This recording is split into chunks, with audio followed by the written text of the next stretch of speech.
Now I'd like to introduce Dr. Goebel. You've heard some of his questions, but Randy Goebel is currently Professor of Computing Science in the Department of Computing Science at the University of Alberta, also Associate Vice President Research and Associate Vice President Academic, and Principal Investigator in the Alberta Machine Intelligence Institute.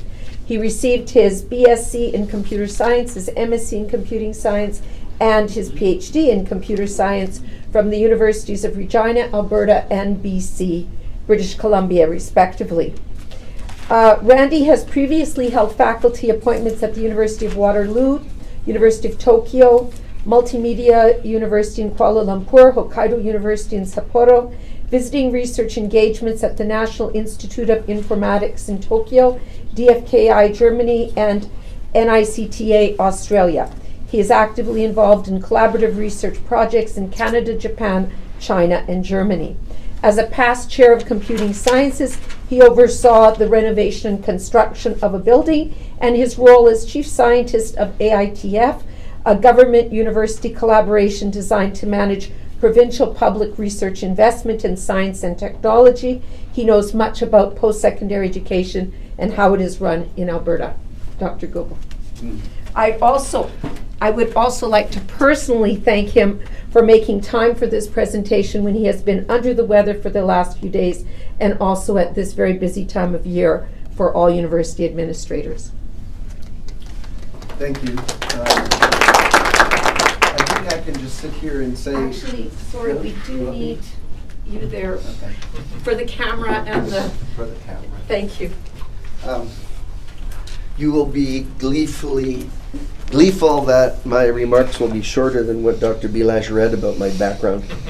The questions that I asked are of someone with my experience, are about putting together data and models.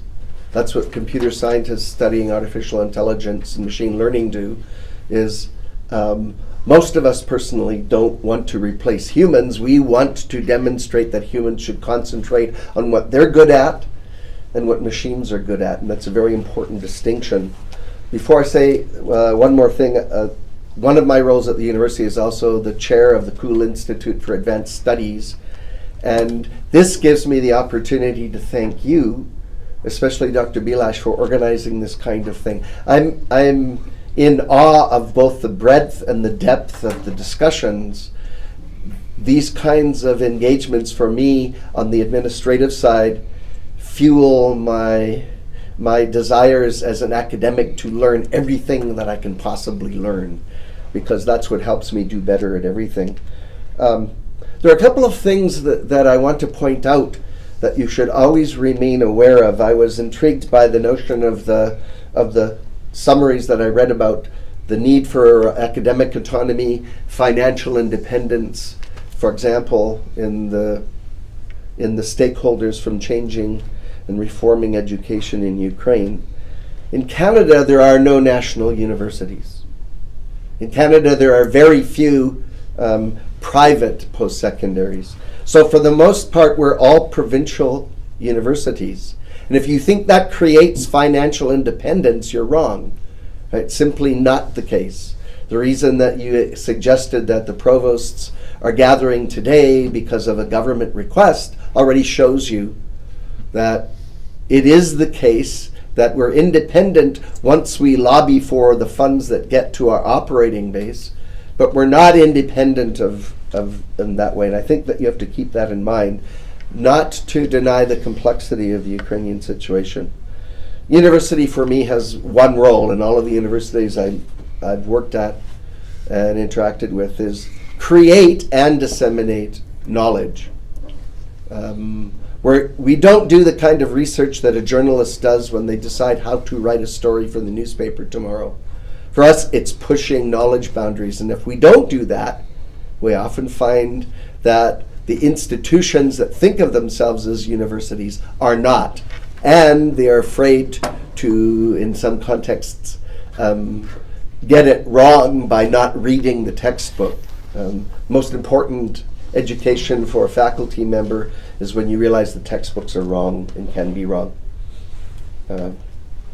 So the last thing I want to say may seem a bit peculiar, but there have been lots of computer science initiated projects around the world which talk about the democratization of information. If you have the same opportunity to gather data that I do, and everybody is lifted up in the same way, then what you battle is control of information. In a recent discussion at a conference with some of my computer science colleagues on big data, there are 4 countries in the world that are most insidious of guarding secret information. It's not a surprise that the United States is one of them. And there's this elephant in the room about big data and managing and controlling it. That's a big purpose. United States is one of them. You'd be surprised to hear that, maybe not surprised to hear that China is another one. But you might be surprised that ahead of United States and of China in the secrecy and gathering and exploitation of secret information is Saudi Arabia and Israel. So those are the 4 countries that the computer scientists, with the passion for democratization of information, will always point out need some work. And that's important when you think about the reason for university's existence. The last thing I want to say, and I had this on my screen, which was why I was going to bring my computer, but a wonderful article which is both a bit satirical and sometimes humorous was most recently pointed out by Failures in Democracy. May 12th, 2015, a rather humorous but interesting article to read for all of us was titled, "Scientists Discover Rare Strain of Fact-Resistant Humans." And the really most interesting thing is back to the democratization of information. Who influences us about how we gather that information and trust it? Because of many of the questions I've asked during this morning are about how can I trust that information that I'm provided, and how can I use that information to take action as a stakeholder? And I think that's maybe the place to leave it. I'm willing to send those things and those references. So finally, thank you again to Dr. Bilesh and all of you for being here at the University of Alberta to help us create and disseminate new information about this particularly complex problem that I understand better today and now than I did when I walked in this morning. Thanks very much. So we'll have Dr. Kvit for a few minutes and Dr. Oleksienko if you'd like to speak for a few minutes, and then Dr. Couture. Okay. First of all, I would like to say thank you very much for a very interesting session today, and to all our colleagues who had a presentation. And I have some remarks. Maybe it would be important also for the clarification of my thoughts. First of all, about national state, I believe that in the situation of globalization and network society and some similar concepts, it is important to stress that national state is very important, but of course from another perspective. I would like to mention disappointment by Russia and China until the beginning of 2000s, because we had a lot of voices that both societies don't need freedom of speech at all, you know, and I mean that only internal rules, internal legislation. It means something. Some rules on the national level are still important in contemporary world, because if Ukrainian society doesn't need freedom of speech, we will not have freedom of speech. But we need it, and we have it. And we have it on the national level. From this point of view, national level is still very important.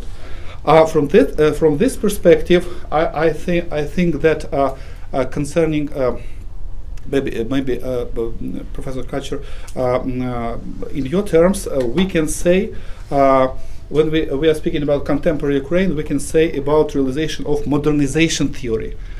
This theory was completely unsuccessful, for instance, in Africa, but it was very successful in Germany after the Second World War. And today we would like to implement some important patterns, and we can say that we try to change the mind, our, in professional meaning, first of all, our state officials, our people within the university, and so on. We are implementing something which we didn't have previously from different reasons. The next step is, I believe that you should be mention some sociological surveys or some kind of discourse analysis of Ukrainian press when we mention some mythological limits, when we told about these three countries. But I believe that I've never heard on Maidan, on different Ukrainian Maidans, something about capitalism. People told about justice itself. They believe in justice, and they believe in social justice too.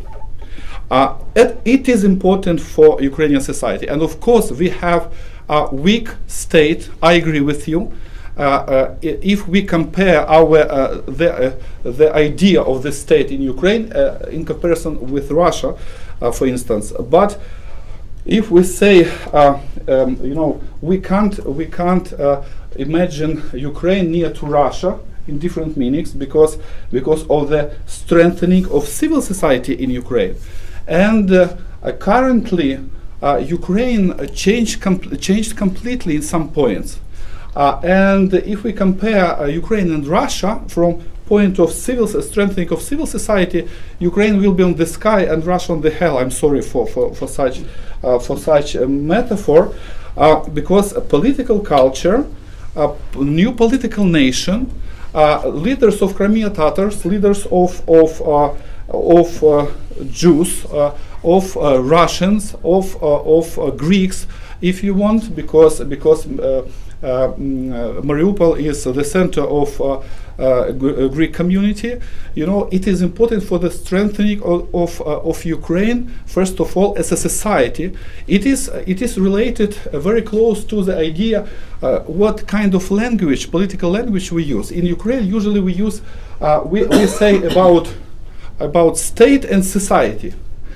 In English language, I never heard about state and society. Only about society. It is changing the mind of political thinking of within the Ukrainian society, I think.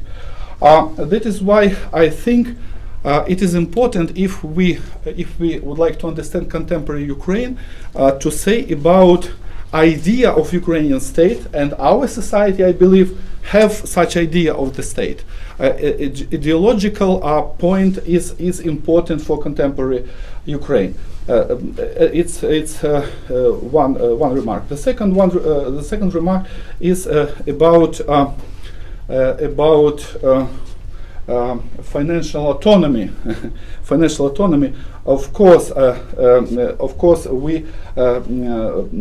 If I mentioned idea of financial autonomy, we cannot compare our circumstances with Canadian circumstances, because the government of Alberta doesn't dictate to universities what kind of pens they must buy. But in Ukraine, we still have such attitude from state officials that states should have strong control what university do every day. That is why, of course, accountability is very important. But Ukrainian universities must receive all needed rules for their development. And finally, I would like to mention very interesting explanation what is important for the development of university autonomy as a big national project. After the Orange Revolution, we have created the consortium of university autonomy in university autonomy, and we had a very interesting seminar in Cambridge, and the vice rector of Cambridge told us that if you want to establish something new in Ukraine, like university autonomy, you need three things. The first one is right people, the second one is traditions, and the third one is belief, because everybody must believe to each other. We had one state official who was a representative of presidential administration in our delegation, and I turned out to him and said to him that, did you hear? He said about belief, and this state official answered that, you know, there is no such notion in Ukrainian legislation. You know, that is why I think that university autonomy in Ukraine, I think it is, it is that which should be powerful as a idea, as a concept, and as a kind of as a new quality of working within Ukrainian universities and relations between universities and the state. Thank you very much.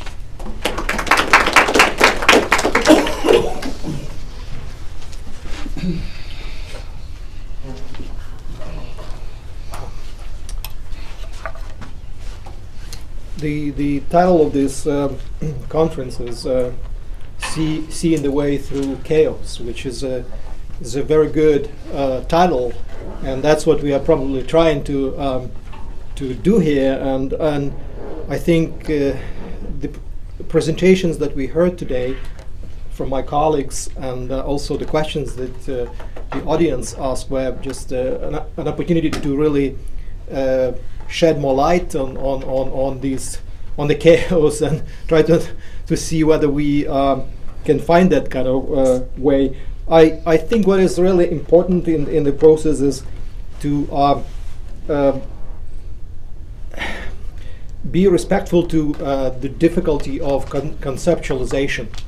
Developing concepts is very difficult, and especially in the era of anti-intellectualism, when students prefer to have happiness, as Jerry mentioned before, and stakeholders want to calculate and have all reports with numbers, to have everything accountable, and so it's very difficult. At the same time, we just also noted that some of these historical layers are difficult to trace and keep consistent in terms of how we conceptualize some of the terms now at this point in time, and how those terms were conceptualized decades or centuries ago. So we can probably see at this point in time we may be lost in these kind of clusters of these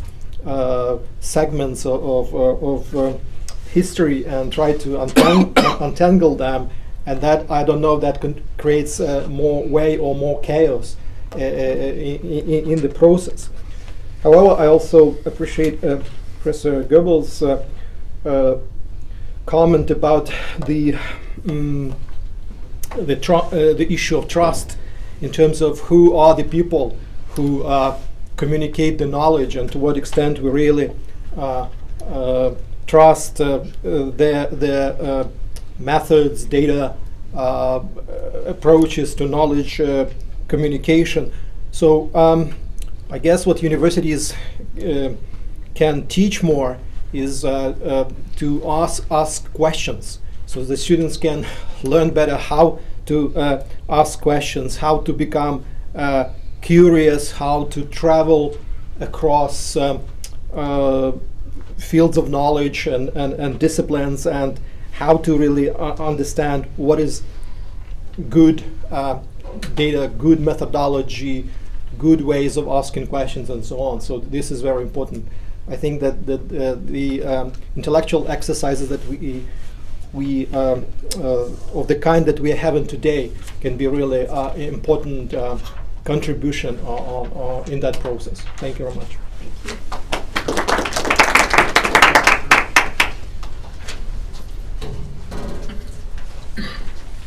I feel like I've spoken all morning, so try to keep it short.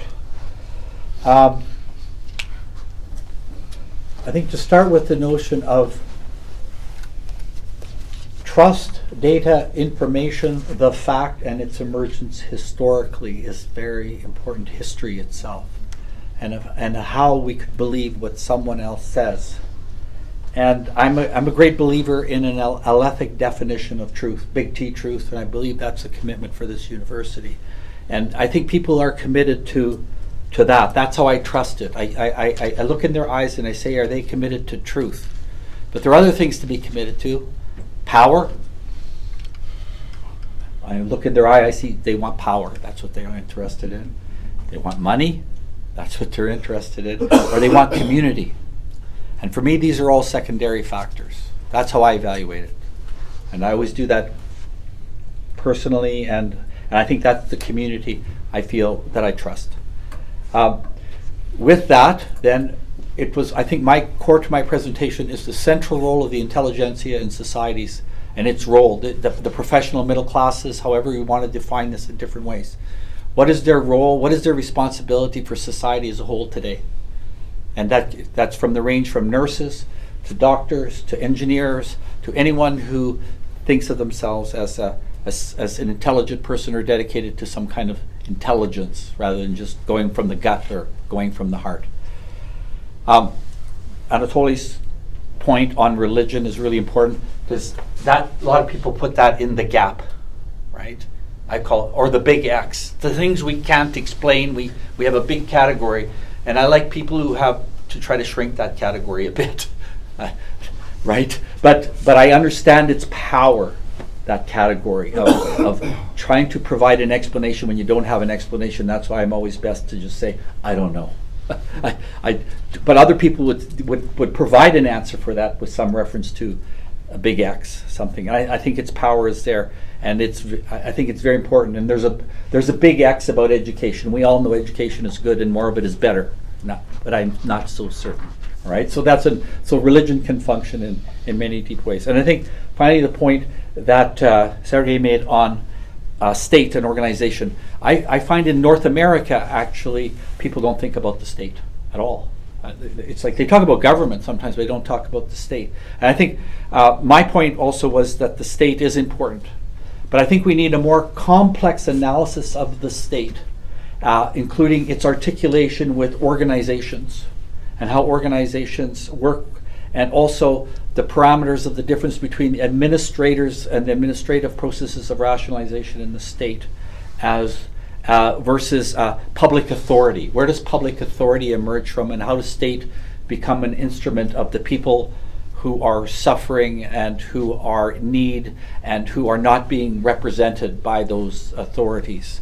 So the notion of power, legitimacy, public authority, and thinking about the state not necessarily in positive or negative terms, but in terms of what is the nature of the kind of state that we want to bring about those changes. So those are the things that I brought. And I'm really impressed actually this morning, Alenka, with the presentations and what I got out of them. I'd like to thank the other presenters and commenters and questioners too. Thank you.